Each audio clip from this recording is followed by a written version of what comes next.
Sir Ian Taylor, he is on a mission.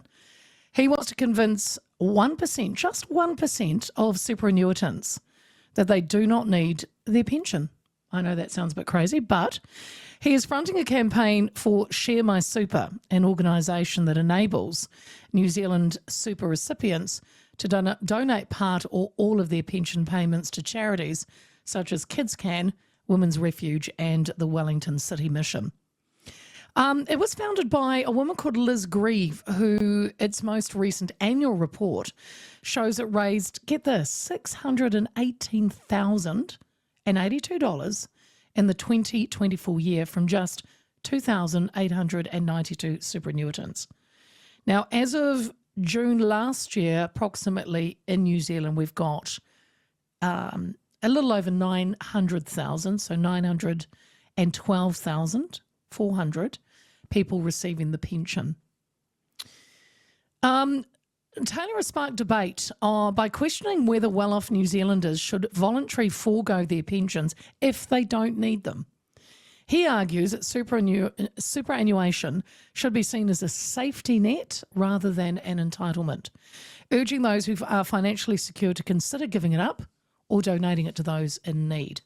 And before you ask, he has put his money where his mouth is and has chosen to donate his super payments, hoping others in similar positions will reflect on whether they truly need the support.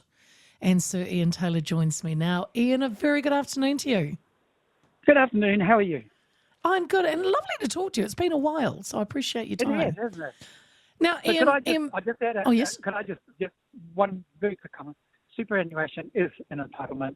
There are so many people need it, and they've made their contributions. So it is, and it's really needed by so many people. What I'm talking about is people like me, and you don't have to be really wealthy, but if you look at it and go, right now I don't need it, and I can make a difference with it. Yeah. Great, thanks for that. Ian, I want to get to my Share My Super shortly, but I just wanted to get a few things, your thoughts on it. There is growing concerns about the sustainability of our superannuation system as our population ages. Do you think we have to have that conversation about fairness and long-term affordability? Yeah, absolutely we do.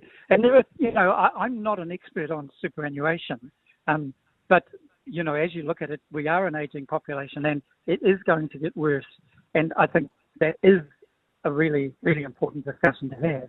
But for me, what is getting worse and what is really sad is that children who have no blame in where they are, if there's some way we can find a way to help them at the moment, then this is one of those ways, because we pay out $18 to $20 billion.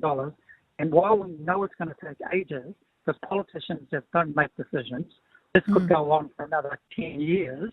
During that 10 years, how many young people fall through the cracks? So I guess from my perspective, I'm just saying for those of us who are just that tiny little 1%, and the response has been amazing, let's just do something now and know that we can make a difference starting tomorrow.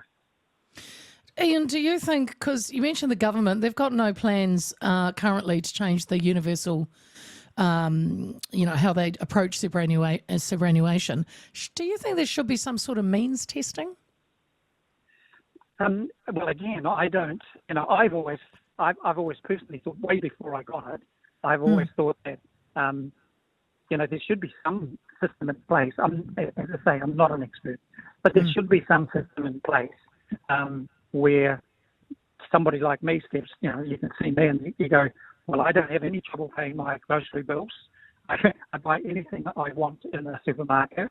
And right now, but there are people, 40 to 60% of people, they absolutely need it. For 40, it's their only income.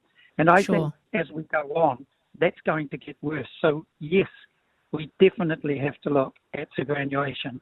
What I'm trying to address here is there's a problem here right now, and there's somebody who's built a solution, and it has to do with our children. So let's see if we can look after them, because if we don't, the problem gets worse as they get older as well. Okay, let's talk about Share My Super, Ian, because for those that haven't come across it or understand it, how does it work? Well, it was amazing. You know, I've mentioned before that I'd forgotten that I was getting super when I turned 65 years ago. And so, yeah. And somebody said, "Oh, so you get your super?" Oh, I said, "Oh, do I? Oh no, what do I do?" And then I had this conversation, and I said, "Well, actually, I don't need it anyway at the moment, so there's no rush." And they said, "Well, of course, you know that if you leave it there, the government gets to spend it." And I thought, well, that's not a good use of it. So I shot down, claimed it, and it just sort of went into my bank account for 5 years. And in 2020, I think I saw this thing called Share My Super, and I had a look at it, and I thought, yeah, I can do this. So basically, it's a fully funded, one person funds the entire administration. So she pays for everything, Liz Grieve. And you go on and you pick, I'm going to do $10 a week, or all my super, or part of it. You just click on this, and there are 12 charities that are all being monitored, and you look at what they're doing and go, I really like that. It's all to do with child poverty. And so 5 years ago, I started doing it. I still don't need it back, so it's still going in there. And I have no doubt that one day I'm going to need it. But what I do know is that when it looks like it, I just go on, and in less than 2 minutes, I click on the website, and I've got it back. Right. It just seemed to me, what appealed to me was, here was somebody who had put up a $10 million fund of her own. And that $10 million is the fund that says this organisation will run in perpetuity without taking any of the money that comes across. The other thing that was really impressed me about the 12 charities that are there at the moment was that they run from looking after kids at the bottom of the cliff, you know, who are just in dire straits. But there are also organisations in there that are looking to build the fence at the top of the cliff, looking at ways to make sure in the future no kids fall off the cliff, and then you won't need Share My Super. Wow. Because I did mention in the preamble, before I came to you, I had Kids Scan. I know that's one of the 12. Women's Refuge, the Women's City Mission. And if you go on to Share My Super, it's got the 12 charities and all about them. Do you get to choose that? Do you say I want Almost Super going to this charity, or do they get spread around? When I first started, you chose the charity, so it's one of those 12. But I noticed that it even occurred to me at the time that what I did was I looked through and I picked a couple of charities that I knew and knew well. So Kids Can knew well. But of course, that means that there's some charities, because you've never heard of them, who desperately need money as well. So it's moved. So in this whole new shift idea is that, and we've talked to all of the charities together. I've met the leaders of all those. And so it's now a fund that goes in, and it's shared across the charities in a way that, so at the start of the year, the charities that are looking after getting school uniforms and clothing and things, they have a bigger need perhaps at that stage than someone else. So it's a combined, we're talking, what I love about these charities is we are talking with people who've been doing it for decades. They do it for the right reasons. And what we're trying to do is to say, look, we know you have trouble raising money. What if we could find 1%, just 1% of these people that would get $100 million minimum a year, and we just give it to you to do your job.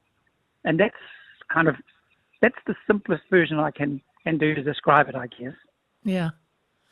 I mean, because at the moment, if I'm reading the figures right, last year, and it was, and it's not to be sniffed at, it was a lot of money was raised, just over 618,000, and that was from just only 2,892 superannuitants, which, like you said, it's not a big number. No, so that's what sparked me up at this, because when I did it, I thought, because I know a lot of people who live as well as I do, and I just thought, maybe they, and when I talked to some of them, a lot of them didn't know it existed. But what I've seen is for 5 years, there is a system that has been built that really, really works and is really cost effective.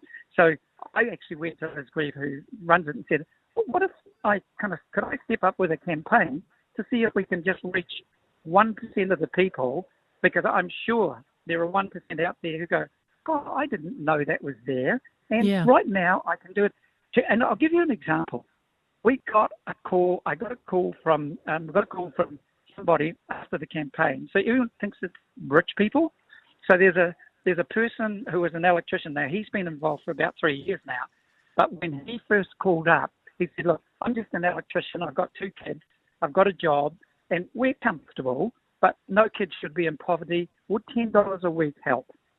And so for the past 3 years, he's just put in $10 a week, and he can take it back anytime he wants and put it back there. So that's, the one that really moved me just this last 24 hours was a woman who came. She lives on her own, and she said, "I'm not 65 yet. Is there any way I can contribute a little bit now until I get my pension?"